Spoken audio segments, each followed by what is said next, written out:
Hey everyone, welcome back to the channel. In today's video, we're diving into Girls Frontline 2 Exilium, but not the long-winded lore dump. No, we're going for a fast, streamlined summary of each chapter so you don't have to skip through hours of dialogue to understand what's going on. So sit tight, because I'm about to explain everything you need to know in the simplest way possible.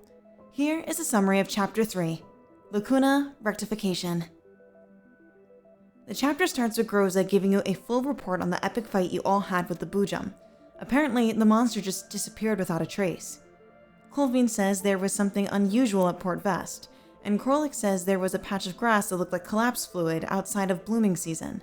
Collapsed lypsiums are apparently normal in Port Vest because of the terrain, and the Boojum has also somehow contributed to the abundance of collapsed fluid and crystals in the area. Colvin and Groza speculate whether Boojums have the potential to change forms. As this is a hybrid Boojum that's extremely rare, it's a possibility that these monsters can have some kind of shape-shifting mechanism. You decide to leave the task of finding out more about the Boojum to warn Officer Vladimir and instruct the team to focus on the task at hand. The team gives you a rundown of what they saw when the cargo with the pink-haired girl inside defeated the Varjagger's mech. Listening to everyone's description of the box, you come to a conclusion as Mailing reports that she can't decontaminate the box because it's vibrating constantly. You and Groza go support Mailing in helping her clean off the infectious disease. Colvin tries to be buddy-buddy with Groza, but Groza is still wary of Colvin after her previous actions. Regardless, Colvin still tries to make amends. Mailing, meanwhile, is desperately trying to stop the cargo from violently shaking with her mechanical arms. As Mailing begins to sob in relief, she tells you that she's happy that everyone is alive and well after the huge battle you all had. You raise a hand up to her face and make a zipping gesture, telling her that there's no need to cry. Colvin laughs at how adorable she is and gives her some head pats to cheer her up, which also makes Mailing calmer than before. As Mailing tries to compose herself, the box begins to jiggle more. You, Groza, and Colvin investigate the box. You recognize that this kind of cargo usually needs a key to open. In this case, it's your palm print. As the box scans you, it opens up and the girl with pink hair awakens. Groza and Colvin stand guard ready to attack, but you urge them to stand down and try talking to the strange pink-haired girl. The girl is hostile, and her two orbs aiming at you is asking who you are. Colvin talks to her in a cute and childish voice, which somehow makes the girl more comfortable around her. Colvin calls her Pinky, and the girl repeats it back to her lovingly. She begins to call the rest of the team by their hair colors, but Groza is not amused. The spheres spin beside the girl as she is suddenly remembering that these people are unfamiliar to her. You introduce yourself and the team present, urging for Colvin to stop making light of the situation, but the girl likes Colvin's provocations. The girl points at Colvin and smiles, relaxing as she keeps talking. The three spheres are still hovering around her, but they don't look aggressive like before. The threat of them is gone, but Mailing still huddles at the back of the group. Groza lowers her weapon fully, and Colvin comes closer to the girl. This scares her, and the girl goes back into attack mode, aiming straight at you. Colvin freezes in her tracks while Groza raises her gun again. The girl watches you all cautiously, but as she gets lost in her thoughts again, the spheres close back and she stops being aggressive. It seems that the spheres are triggered by her emotions. The girl asks how you were able to open the box, and you tell her that somehow your palm was the key to opening it. Mailing tells you that it's no coincidence that the box opened to your biodata. This confirms that whoever gave you the commission to receive the box knew that you were the key to opening it as well. The girl sighs from being ignored and becomes aggressive again. She still doesn't understand how you were able to open it, but you tell her that you may be able to learn more if she lets Mailing scan her. The girl seems to understand terms revolving around scanning and lab work, and she agrees happily. When you tell her that you're surprised that she knows so much about lab tests and diagnostics, the girl wonders why she's surprised, because this is basic information to her. Mailing puts down her equipment and the girl cooperates as the spheres drift into the scanning station. After doing so, the test ends up being unsuccessful, and the noise of the alarm scares the girl, causing her to grab some spheres and cower. She's upset at herself for not having a successful scan, but Mailing says it isn't her fault.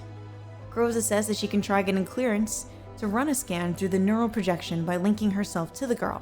It's kind of like a T-doll's way of hacking into technology. The girl in pink smiles and agrees to the neural projection. After doing the neural projection, Krolik is standing near the main terminal, bored out of her mind. She and Nemesis see the pink-haired girl that everyone has been calling Pinky and question the situation. You introduce her to them, and Pinky seems a lot more calm about the strangers around her. Pinky doesn't like Krolik's tough attitude and begins to cry. Kolfine jumps forward and hugs Pinky, telling her that Krolik may look scary, but that she's a lovely person. Mei Ling's scan will take some time, so Pinky doesn't have her spheres at the moment, so she feels very vulnerable. Kolfine calls her a tortoise for wanting to hide, but Pinky doesn't know what that is and takes offense. Kolfine explains what a tortoise is, and Pinky laughs in agreement. You ask Pinky what her name is, but she can't recall. Mei Ling says her ID comes up as E_HELENA_043. Hearing this, Helena turns aggressive and shouts, "My name is not 043. So you ask her if Helena is a good name for her. She repeats the name back with a blank expression. You tell Kolfine to take her to the room to get some rest. She pats Helena on the head and takes her to the door. You tell Helena that the spheres need to be in their box form, or she will be seen as a threat. You offer for Mei Ling to override their programming so that they can take on a different shape, so that they aren't recognized as weapons. Helena accepts this proposal and gives the spheres to Mei Ling. Kolfine guides Helena, who keeps watching her spheres anxiously. You ask Kolfine to run a full scan on Helena, and Kolfine gets emotional over having the opportunity to be a part of your team. You notice that Groza gets tense around Kolfine, and you pull her to the side to chat. You ask her what happened in Port Vest, and she tells you that Kolfine insisted on leaving Krolik behind and retreating, and that didn't sit well with her. As you review the mission report that Groza submitted, you tell her that you actually agree with Kolfine's suggestion. Groza stares into space without looking at you, and says that Kolfine succeeded in drawing the Boojum's attention by detonating explosives around it. If it hadn't been for Kolfine, everyone would have died. You urge Groza to settle her differences with Kolfine, and Groza nods. The atmosphere is rather tense and uneasy. Mei Ling comes in to report her findings. After checking the report in her hands, she walks up to the main terminal and plugs her tablet into the Elmo system. She says that they've managed to obtain access clearance, but that most of the data on the spheres have been purged. Mei Ling did some comprehensive analysis on the box and tells you that the box and spheres are connected to Helena's thoughts. When the box receives no input, or if Helena is unconscious, the defense mechanism will automatically attack anything that could be perceived as a threat to her. Any doll with a fire core, or anyone wielding a hot weapon are reasons for the box to react negatively. When the spheres are activated, it will also trigger a frequency to block communication systems. Mei Ling says that the technology is state-of-the-art and more advanced than anything that has been marketed to the public or to the military. She supposes that you may be up against someone who's in big trouble. Kolfine comes back to tell you that she completed the scan on her. She tells you that she carries no E-lid infection and that she is a healthy human being that is completely immune to collapse radiation. Just then, Groza reports that a large number of E-lids are approaching the team and is preparing to engage to eliminate them.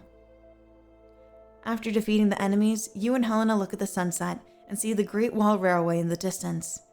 The wall and the tall spheres beyond the wall glisten red in the light of the sunset. You tell Helena it's a quarantine wall, and Helena says that it's ruining her view. You tell her that the wall is there to keep three kinds of people apart: those who have reached safety, those who are given permission to reach safety, and those who don't have the right to reach safety. People kept outside of the walls, for whatever reason, will do whatever they can to get inside. The walls, to you, are nothing but products of humanity's selfishness. Helena asks which category you belong in. Helena says from her point of view, you are outside the wall and wants to destroy it. You tell her that even though the wall creates problems, that she can't destroy it. Inside the Elmo, Kolfine and Groza are trying to settle their differences. Groza starts the conversation, and Kolfine tells Groza that she was wrong. Kolfine says that she understands that she shouldn't have abandoned a comrade, and since money is tight and bodies are expensive, Groza had the right idea. Groza also informs Kolfine that every time a doll is replaced, data loss is inevitable every time they re-download their neuroclouds into the terminal. Groza wanted to prioritize the memories that they all have with one another. Groza tells Kolfine that they are family now, and that even if Kolfine decided to leave or somehow die, that she would personally make sure that she would come back. The two of them smile at one another, making amends. Meanwhile, in a secret hideout, the pink-haired client and a strangely dressed T-doll are trying to locate your whereabouts. The T-doll informs the client that they cannot afford to compromise this mission, and the client snaps back in defiance. They are part of the horoscope program, and they've been tasked with retrieving the cargo that your team has. The two of them take jabs at each other for who's responsible for losing the cargo in the first place before going their separate ways. The client then gets a call saying that they have their eyes on the Elmo and are ready to engage in attacking. After you battle with the units, you all make it out alive and the Elmo is still in good shape. Your pursuers tried heavy weaponry to slow you down, but due to their miscalculations, they weren't able to do much damage. Turns out the client that commissioned you is also the same client that has been pursuing you. He calls you on the Elmo and asks for you guys to enter a location to deliver the cargo. Because of how suspicious the communication was, you create a plan to have Mei Ling pretend to be the commander and enter the location without the cargo, along with Groza and the other units in secret. You are still in the Elmo giving instructions to Mei Ling and the team from a safe distance. The client looks Mei Ling up and down and demands for the cargo. The client scuffs and says that Eastleigh, the president of Brief, is a close friend of his, and that he never asked what the contents were. Mei Ling tries to pressure to prove that he is the client that they are looking for, and the client laughs and tries to shoot Mei Ling, but the team stands to defense to protect Mei Ling. Curly takes Mei Ling to safety as tons of droids begin to target them. Groza and Colfiend give each other a look of confidence as they engage in battle with the fake client alongside Nemesis. So, there you have it. A quick and simple summary of the third chapter, Lacuna Rectification. The game definitely has a lot of dialogue, and while it can feel like a lot at times, the story is truly rich with detail if you break it down. This is the perfect game for Girls Frontline fans who want to see where the story goes next, while still keeping up with the classic themes of AI, T-dolls, and political intrigue.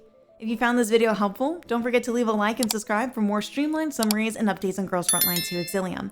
And hey, if you want me to dive deeper into any specific chapter or part of the story, just let me know in the comments below. Thank you for watching.